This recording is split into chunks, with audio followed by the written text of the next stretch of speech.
کہ تمام ضروری کاغذات جو تمہارے ابو لاکر میں رکھتے ہیں وہ بھی اٹھا لو۔ یہ سن کر مجھے حیرانی ہوئی، لیکن وہ مجھ سے بالکل بھی محبت سے گفتگو نہ کر رہے تھے، بلکہ ان کے لہجے میں ایک توکم بھر انداز تھا۔ وہ مجھے بار بار یہی کہہ رہے تھے کہ جلدی کرو، اب ہمیں یہاں سے نکلنا چاہیے، اور میں ان کی جلدی کی وجہ سمجھ نہ سکی۔ میں نے جیسے ہی ان کے ساتھ گاؤں کے مکان میں اتری، یہ دیکھ کر حیران رہ گئی کہ وہاں تو میرے بھرپور رشتہ دار موجود تھے۔ 3 پھوپھیاں تھیں، ایک چاچا تھے اور دادا دادی بھی موجود تھے۔ ان سب کی شادی ہو چکی تھی اور وہ ایک بڑے سے میدان والے گھر میں رہا کرتے۔ مجھے افسوس ہوا اور ابو کا اور وہ چہرہ یاد آیا جو اکثر ان کے بھائیوں کو یاد کر کے اور بہنوں کی یاد میں ان کے چہرے کی ساری ہنسی چھین لیتا، اور آج وہ منو مٹی چلے جا دبے اور میں اکیلی رہ گئی۔ اب پتہ نہیں میرے ساتھ کیا سلوک ہوگا، یہی سوچے میرے ذہن میں گردش کرنے لگی اور میری آنکھوں میں بار بار آنسو آنے لگے۔ لیکن دادی نے شفقت سے مجھے سینے سے لگایا اور اپنی محبت کا اظہار کیا۔ گھر کے تمام افراد بھی میرا خیال رکھنے لگے، لیکن چاچا اور چاچے کا رویہ مجھ سے بہت زیادہ برا تھا۔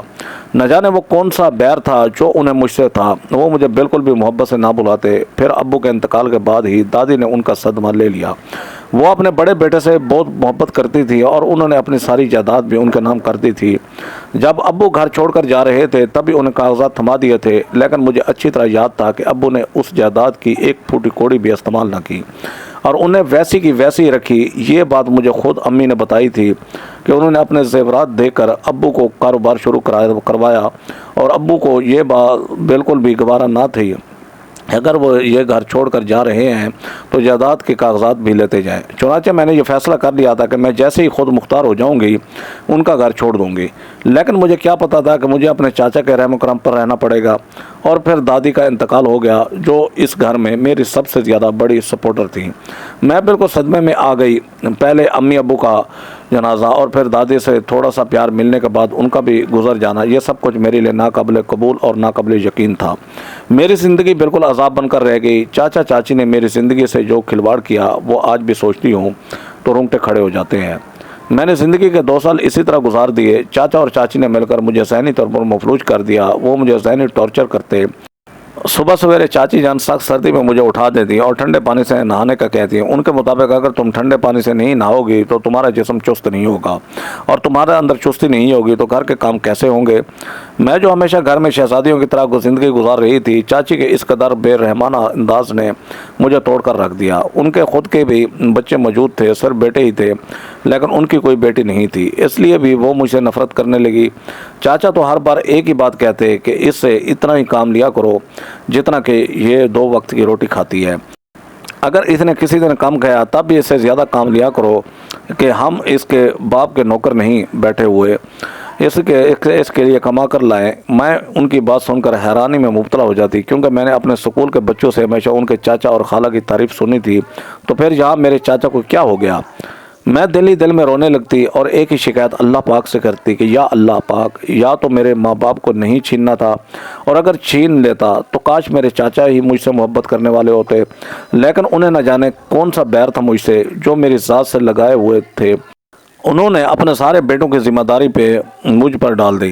کھانا پکانے سے لے کر کپڑے دھونے، انہیں تار تک پھیلانے کا آغاز، ہر گھر کا کام وہ مجھ سے کرواتے ہیں۔ کبھی کبھی مجھے ایسا لگتا تھا کہ میں ان کی بھتیجی نہیں ہوں، ان کی ملازمہ ہوں جو کم عمری میں ان کے گھر پر کام پر لگ گئی ہوں۔ کاش میرے ماں باپ زندہ ہوتے۔ ہر رات سونے سے پہلے میں ایک ہی شکوہ کرتی اور پھر دل میں اللہ سے ایک ہی ایسی دعا کرتی جس کی قبولیت کا مجھے 100% یقین تھا کہ یہ دعا کبھی قبول نہیں ہوگی اور نہ کبھی اس دعا میں کوئی اثر ہو سکتا ہے، کیونکہ یہ دعا انسانی عقل کے خلاف تھی، پر پھر بھی میں وہ دعا مانگا کرتی۔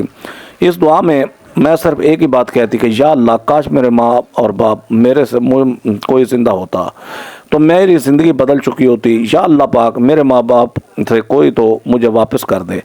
ساری رات سسکیوں اور آہوں میں گزر جاتی اور اگلے دن پھر وہی روٹین ہوتی۔ میری پڑھائی چھوٹ گئی، میرے دوست مجھ سے چھوٹ گئے، اور بہت سی ایسی چیزیں جو میں اپنے ماں باپ سے گھر پر کیا کرتی تھی، سائیکلنگ، کتابیں پڑھنا، گھومنا پھرنا وغیرہ، وہ سب کا سب کہیں بہت پیچھے رہ گیا۔ چاچا تو چاچی سے بھی زیادہ سخت تھے۔ چاچی کو تو کبھی کبھار رحم آ جاتا تو وہ مجھے آرام کرنے کا بھی کہہ دیتی، لیکن جسم کو اب کام کرنے کی اتنی زیادہ عادت ہو گئی تھی کہ آرام نام سے ہی نفرت ہونے لگی۔ پھوپھیوں کا گھر میں کوئی عمل دخل نہیں تھا، وہ اپنے کام سے کام رکھا کرتی۔ میری عمر 14 برس ہو چکی تھی، یعنی 2 سال میں نے اذیت میں گزارے۔ اب بھی میں دعا اکثر مانگا کرتی اور کبھی کبھی مجھے خواب میں ایسا محسوس ہوتا کہ جیسے میری دعا قبول ہو گئی ہے اور جو کچھ میں سوچتی رہتی ہوں وہ حقیقت کا روپ اختیار کر گیا ہے۔ اتنے سال گزرنے کے باوجود بھی نہ جانے دل میں ایک امید تھی کہ کوئی تو ہے جو صرف اس دنیا میں میرے لیے جی رہا ہے، بس میں اس کو پہچان نہیں پا رہی۔ شاید یہ دل کو دل سے راہ ہوتی ہے والی بات ہو گئی کہ کوئی مجھے دل میں یاد کرتا تو مجھے بھی محسوس ہوتا، لیکن وہ کون تھا جو مجھے دل میں یاد کرتا تھا، یہ بات میں آج تک سمجھ ہی نہ سکی۔ ایک روز چاچا بہت زیادہ خوش میرے پاس آئے۔ انہوں نے مجھے مٹھائی بھی دی اور خوب اچھا سا کھانا کھلایا۔ میں ان کی اس مہربانی کی وجہ سمجھ نہ سکی، بلکہ میں اتنی زیادہ مہربانی پر خوش ہو گئی۔ کئی دن سے کچھ اچھا نہیں کھایا تھا اور چچی جان تو مجھے سوکھا اور باسی کھانا دیتی تھی۔ اس وجہ سے بھی میں نے جی بھر کر کھانا کھایا۔ مجھے لگا کہ ان لوگوں کا دل بدل چکا ہے اور اللہ نے انہیں ہدایت دے دی ہے، لیکن ایسا نہ ہو سکا۔ ان کے دل نہیں بدلے تھے، بلکہ وہ دونوں مل کر میری زندگی بدلنے جا رہے تھے۔ چاچا نے مجھے تیار ہونے کا کہا اور مجھے نیا جوڑا لا کر دیا تو میں بہت خوش ہو گئی۔ یہ بھی نہ پوچھا اس خوشی میں کہ مجھے کہاں لے کر جا رہے ہیں۔ ان کی اس خوشی کی وجہ نہ پوچھ سکی کہ آخر وہ خود بھی کیوں اتنے زیادہ پرجوش نظر آ رہے ہیں۔ میں تیار ہو کر ان کے سامنے آئی تو انہوں نے میری نظر اتاری اور مجھے لے کر بس اسٹیشن کی طرف لے آئے۔ ہم کہاں جا رہے ہیں چاچا جان؟ میں نے مسکرا کر ان سے پوچھا۔ تم فکر نہ کرو، جہاں بھی جا رہی ہو وہاں تمہاری زندگی حسین ہو جائے گی اور تم پیسوں میں کھیلو گی۔ یہ سن کر مجھے کوئی سمجھ نہ آیا، لیکن چاچا کے چہرے کی طرف دیکھ کر میں نے اندازہ لگایا کہ انہوں نے میرے بارے میں کچھ اچھا ہی سوچا ہوگا۔ میں ان کے ساتھ خوشی سے جانے لگی۔ بس میں ان کے ساتھ بیٹھ کر میں نے خوب ساری باتیں کی، لیکن وہ خاموش رہے، مسکراتے رہے۔ مجھے لگا کہ اب زندگی حسین ہو جائے گی۔ اس وقت میں صرف 15 برس کی تھی۔ تبھی گاڑی ایک ایسی جگہ رکی جسے میں پہچانتی تک نہ تھی۔ میں نے چاچا سے پوچھا کہ چاچا جان آپ تو بتا دیں آپ مجھے کہاں لائے ہیں۔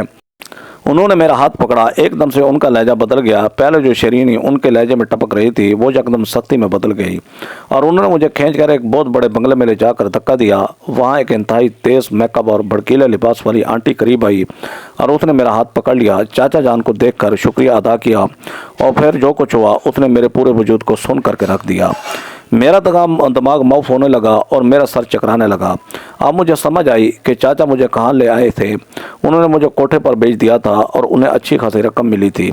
وہ آنٹی کوئی اور نہیں بلکہ اس کوٹھے کی مالک تھی اور اس نے مجھے پکڑ کر اندر گھسیٹ کر لے جانا چاہا۔ میں بری طرح رو پڑی اور اسے ہاتھ چھڑا کر چاچا جان کے قدموں میں گر گئی۔ چاچا جان مجھے معاف کر دیں، آپ میرے ساتھ ایسا کیوں کر رہے ہیں؟ میں تو آپ کی بھتیجی ہوں، آپ کے بھائی کی نشانی ہوں، میرے ماں باپ نہیں ہیں۔ اس کا مطلب یہ ہے کہ آپ میرے ساتھ یہ کریں گے؟ خدا کا واسطہ ہے، آپ کے بھی تو بیٹے ہیں نا، آپ کی بھی تو اولاد ہے، آپ کسی کی بیٹی کو اس دلدل میں کیسے پھینک سکتے ہیں؟ تبھی چاچا نے مجھے دیکھ کر کہا کہ تم نے اور تمہارے باپ نے جو کچھ ہمارے ساتھ کیا ہے اس کے مقابل تو یہ بہت کم ہے۔ میں نے تو ابھی کچھ بھی نہیں کیا، تمہارے باپ نے میرے حصے کی ساری جائیداد اوپر قبضہ کر لیا اور پھر بھی تم کہہ رہی ہو کہ تم نے اور تمہارے گھر والوں نے کچھ نہیں کیا۔ یہ تو اس بات کی انتہائی معمولی سی سزا ہے۔ اب تم جانو اور تمہاری قسمت جانے، اب تمہارا اللہ ہی حافظ ہے۔ اس مالکن نے چاچا جان کو ایک بڑا بریف کیس دیا کیونکہ اس نے چاچا جان سے کہا تھا کہ انہیں ایک نو عمر لڑکی چاہیے، کیونکہ اکثر آنے والے گاہک نو عمر کم عمر ترین لڑکیوں کی فرمائش کیا کرتے تھے۔ ہمارے پاس کم عمر لڑکیوں کی بہت زیادہ کمی ہے۔ چاچا جان نے ان سے وعدہ کیا کہ وہ ایک ایسی لڑکی کو لے کر آئیں گے جو خوبصورتی میں اپنی مثال آپ رکھتی ہوگی اور کم عمر بھی ہے۔ چاچا جان کی یہ بات سن کر میرا دل چاہا کہ زمین پھٹے اور میں اس میں سما جاؤں۔ انہوں نے اپنی ہی بھائی کی بیٹی کو کوٹھے پر بھیج دیا تھا اور پھر پوچھے مڑ کر نہ دیکھا۔ وہ دن میری زندگی کا بدترین دن تھا جسے مجھے اس حال میں پہنچایا تھا۔ آخر میں نے چاچا پر یقین کیوں کیا؟ آخر میں نے ان کا دیا ہوا کھانا کیوں کھایا؟ آخر میں نے ان کے دیے ہوئے کپڑے اور لسی کیوں پی جس کی وجہ سے آج میں یہاں پر موجود تھی؟ میرا موڈ جو ایک دم سے خوشگوار تھا ریزہ ریزہ ہو کر میرا دل ٹوٹ کر بکھر گیا اور مجھے لگا کہ میں بھری دنیا میں اکیلی رہ گئی ہوں۔ یہ سچ ہی تو تھا کہ میں اکیلی تھی اور میرا کوئی محافظ نہیں تھا۔ چاچا جان کی محبت یہ سب کچھ ایک دھوکہ اور فریب تھی۔ اس دھوکے میں کیسے آ گئی؟ میں رو پڑی۔ اگر میں اس دھوکے میں نہ ابھی آتی تو بھی چاچا جان مجھے گھسیٹ کر لے جاتے۔ انہوں نے محبت کا تیر چلا کر مجھے چلنے کے لیے آمادہ کیا اور اب میں کوٹھے کے ایک کمرے میں بیٹھ کر اپنی قسمت پر آنسو بہا رہی تھی۔ وہ کمرہ کیا تھا؟ قید خانہ تھا جس نے مجھے بے تحاشا رونے کی وجہ سے قید کر لیا تھا۔ میری آنکھوں میں بے پناہ آنسو تھے اور میں اپنا قصور ہی تلاش کرتی رہ گئی۔ کہ آخر میرا قصور کیا ہے کہ اپنے بابا کی اولاد ہونا میرا قصور تھا یا بابا کا مر جانا میرا قصور تھا، مجھے کوئی سمجھ نہیں آ رہا تھا۔ پوری رات میں روتی رہی، آہوں اور سسکیوں کے درمیان کب میری آنکھ کھلی مجھے پتہ ہی نہ چلا۔ انسان جب بہت زیادہ دکھ میں ہوتا ہے تو اسے کانٹوں کے بستر پر بھی نیند آ ہی جاتی ہے، اور میرے ساتھ بھی یہ سب کچھ ہوا، یہ جانتے بوجھتے کہ یہی میری عزت محفوظ نہیں ہے۔ مجھے نیند آ گئی اور تب مجھے اندازہ ہوا کہ اس قید خانے میں سونے کی بھی قیمت ادا کرنی پڑتی ہے۔ ابھی میں نیند سے پوری طرح نہ جاگی تھی، مجھے اس لڑکی نے تیار بھی کر دیا جس نے مجھے یہاں قید کیا تھا۔ بھڑکیلا لباس، تیز میک اپ اور بالوں کا سٹائل ایسا لگ رہا تھا جیسے میری شادی ہے، لیکن میری شادی تو نہیں تھی۔ عزت کا جنازہ ضرور تھا جو اس وقت نکلنے والا تھا، اور میں خود بھی اس سے بے خبر تھی۔ میں جو اندھیرے کمرے میں بیٹھی سورج کی روشنی کی امید کیے ہوئے تھی، تبھی اچانک سے کمرے کا دروازہ کھلا اور وہی لڑکی جس نے رات کو مجھے اس کمرے میں قید کیا تھا میرے پاس آئی، کہنے لگی تیرا خریدار آگے ہے، چل آ جا دیکھ لے۔ کون ہے تیرا خریدار؟ یہ سن کر میں اس کے قدموں میں گر گئی۔ اس کے قدموں کو پکڑ کر میں نے معافی مانگی، مجھے معاف کر دو، مجھے کہیں نہیں جانا، مجھے یہاں سے آزاد کر دو، اگر تم آزاد کرو گی تو میں تمہیں بہت سارا پیسہ دوں گی۔ یہ سن کر وہ ہنس پڑی اور کہنے لگی اپنے دماغ کا علاج کر اور اپنی حالت پر رحم کر، یہاں پر یہ جو ایک بار آ جاتا ہے وہ واپس نہیں جاتا، تیرے ساتھ بھی یہ سب کچھ ہوگا، تو بھی یہاں سے واپس نہیں جا سکے گی۔ وہ مجھے گھسیٹ کر باہر لے جانے لگی۔ میں رو رو کر ہلکان ہو چکی تھی، اب تو میرے اندر اتنی ہمت بھی باقی نہیں رہی تھی کہ میں اپنے آنسو بہاؤں اور وہ ہمت واپس حاصل کر لوں۔ میں جیسے ہی حال میں پہنچی تو اس نے مجھے دھکا دے کر ایک شخص کے قدموں میں گرا دیا۔ میں نے جیسے نگاہیں اٹھا کر اس شخص کی طرف دیکھا تو حیران رہ گئی۔ وہ بڈھا تھا، اس کے چہرے پر جھریاں پڑی ہوئی تھیں اور سفید داڑھی سجی ہوئی تھی۔ کہنے لگی کہ یہ بڈھا روز یہاں آتا ہے اور 9 عمر لڑکیوں کی خواہش کرتا ہے، اس کی وجہ سے میڈم نے 9 عمر لڑکیوں کی تلاش کرنے کا حکم دے دیا ہے۔ کل بھی ایک بہت بڑی کھیپ آنے والی ہے، اب دیکھنا ہے کہ یہ تجھے دیکھ کر کیا کہتا ہے۔ وہ بڈھا میرے قریب آیا، مجھے دیکھ کر مسکرایا اور میرے کان میں جو کچھ کہا اس نے میرے ہوش اڑا دیے۔ اس بڈھے نے میرے کان میں کہا کہ تو بہت کم عمر ہے اور بالکل مجھے اپنی بیٹی کی طرح لگتی ہے، تو چل میرے ساتھ، میں تجھے اپنی بیٹی بنا کر رکھوں گا۔ یہ سن کر میرے دل کو ایک دم سے حوصلہ ہوا اور میں بلک بلک کر رو پڑی۔ میں نے اسی وقت سجدہ ادا کیا اور اللہ کا شکر کیا کہ یا اللہ تو نے مجھے بچا لیا، تو نے مجھے اس عذاب سے بچا لیا جس عذاب میں یہ لوگ مجھے مبتلا کرنے جا رہے تھے۔ یا اللہ تو آگے بھی مزید بچاتا رہے۔ مجھے نہ جانے کیوں اس بڈھے کی بات پر یقین کرنے کا دل چاہنے لگا اور میں اس جہنم سے نکلنے کے لیے اس بڈھے کی بات پر یقین کر بیٹھی۔ وہ بڈھا مجھے لے کر ایک بڑی سی گاڑی میں بٹھانے لگا۔ میں سارا راستہ روتی رہی۔ اس بڈھے نے مجھ سے بہت سوالات کیے، کہنے لگا تم کہاں رہتی ہو، کیا کرتی ہو اور تم یہاں کیسے آئی ہو۔ میں نے اسے ساری کہانی سنائی کہ میرے ماں باپ کے مرنے کے بعد میں اپنے دودھیا لائی گئی اور وہاں میرے چاچا نے دھوکے سے مجھے یہاں بھیج دیا۔ ان کے سینے میں دل نہیں تھا، ان کی اپنی بیٹی نہیں تھی، اس لیے انہیں بیٹی کے درد کا احساس کیسے ہوتا۔ میں رو پڑی۔ اس بڈھے نے میرے سر پر شفقت سے ہاتھ رکھا اور مجھے نامعلوم راستوں پر لے جانے لگا۔ میں اس پر یقین تو کر بیٹھی تھی، لیکن اب مجھے ڈر محسوس ہونے لگا کہ آخر یہ بھی میرے چاچا کی طرح مجھے دھوکہ دے گا تو میں کہاں جاؤں گی۔ دنیا دھوکے سے بھری ہوئی ہے اور اس دھوکے نے مجھے زندگی میں اس مقام پر لا کر کھڑا کیا ہے۔ گاڑی ایک بہت بڑی کوٹھی کے سامنے آ کر رکی۔ یہاں یہ بات بتاتی چلوں کہ امی اور ابو کی موت کو پورے 3 سال گزر گئے تھے۔ کوئی دن ایسا نہ تھا جس دن مجھے ان کی یاد نہ آتی۔ میں ان کی یاد میں ہر وقت تڑپتی رہتی اور اللہ سے میں ایک انوکھی دعا ضرور کیا کرتی کہ یا اللہ میری ماں اور میرے باپ میں سے کوئی تو مجھے واپس کر دے تاکہ میری یہ زندگی آسان ہو جائے، اور مجھے نہیں پتا تھا کہ میری یہ دعا قبولیت کی شکل بھی اختیار کر سکتی ہے۔ گاڑی جیسی اس کے کوٹھے کے سامنے رکی تو اس بڈھے نے میرا ہاتھ پکڑا اور مجھے اندر گھسیٹ کر لے جانے لگا۔ اس کا رویہ بھی ایک دم سے مجھ سے بدل گیا۔ میں حیران رہ گئی، لیکن شاید اب مجھے حیران نہیں ہونا تھا کیونکہ انسانوں سے مجھے اس قسم کی توقع تھی۔ اس بڈھے نے میرا ہاتھ پکڑ کر مجھے دھکا دیا تو میں وہاں موجود ایک بڑے سے کمرے کے شیشے کے دروازے کے پاس جا کر گر گئی اور میرا سر شیشے سے ٹکرایا۔ تب یہ اس بڈھے نے آواز لگائی کہ صاحب جی آپ باہر تو آئیے، دیکھیے تو صحیح آپ کے لیے کیسا مال لے کر آیا ہوں، بہت کم عمر و خوبصورت ہے۔ یہ سننا تھا کہ میری آنکھیں پھٹی کی پھٹی رہ گئیں اور میں نے اپنی سماعتوں سے یہ الفاظ ایک بار پھر سے سمجھنے کی کوشش کی۔ تب مجھے اندازہ ہوا کہ میری سماعتوں کو دھوکہ نہیں ہوا ہے اور اس شخص نے بھی اپنی میٹھی طبیعت کے باعث میرا دل جیت کر کہ میں کہیں بھاگ نہ جاؤں مجھے ایک بار پھر سے اسی دلدل میں دھکیلنا چاہا۔